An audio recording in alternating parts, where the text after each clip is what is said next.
Well, good morning, afternoon, and welcome to Morning Gospel Fuel with Mr. G. It is Thursday, March 11th, the feast day of Saint Sophronius. And he was a monk and theologian during the 5th and 6th centuries, and he is known as the Patriarch of Jerusalem. Today's Gospel is from Luke chapter 11, verses 14 through 23. Let's begin in the name of the Father, Son, and Spirit. Amen. He was driving out a demon that was mute, and when the demon had gone out, the mute person spoke, and the crowds were amazed. Some of them said, "By the power of Beelzebul, the prince of demons, he drives out demons." Others, to test him, asked him for a sign from heaven.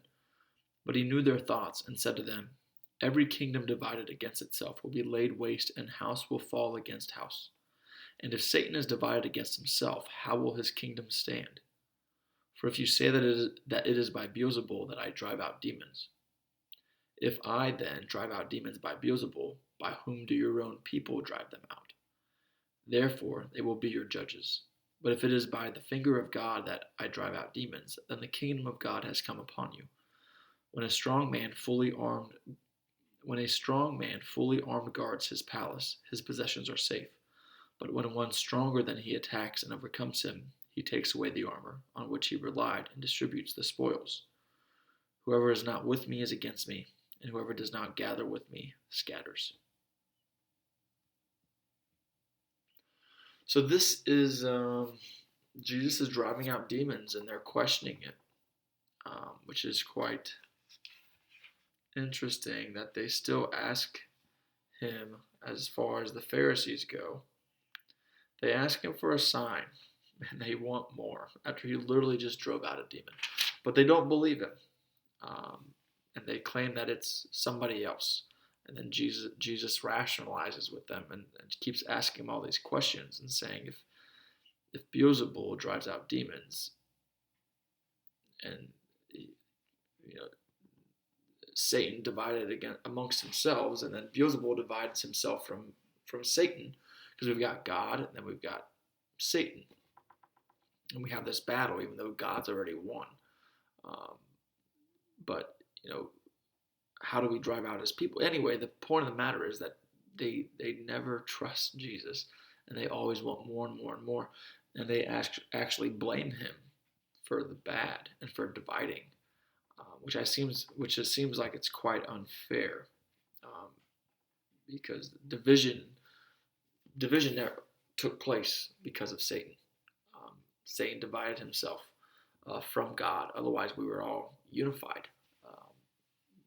Our existence in earth is a gift from God, purely gift. But then, due to Satan and the fall of the angels, division took place, and then you see where we're at. So God didn't come to divide, but due to our free will, even amongst the angels and Lucifer, who is Satan, evil came into the world. But people they never trust Jesus. They never give God credit, and they always look to blame or give credit to other people, such as Beelzebul. So with all this being said, I think, as we are centered around evil and goodness, within this, because it does say, "Whoever is not with me is against me, and whoever does not gather with me scatters." So we're either for Jesus or we're against him, and that means in everything.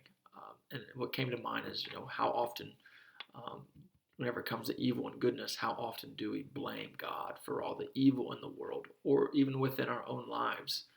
But then we fail to recognize or to give him thanks for all the good stuff and all the gifts that we have, such as the ability to breathe, the ability to have a human body, the ability to have our sight.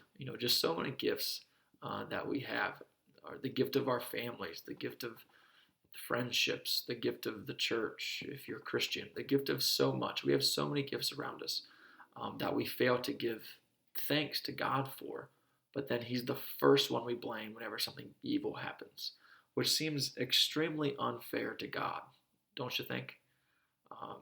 So that's kind of the challenge today, is to, not treat God as if he's supposed to spoil us and give us everything that we need, because he already gave us his son on the cross to save us.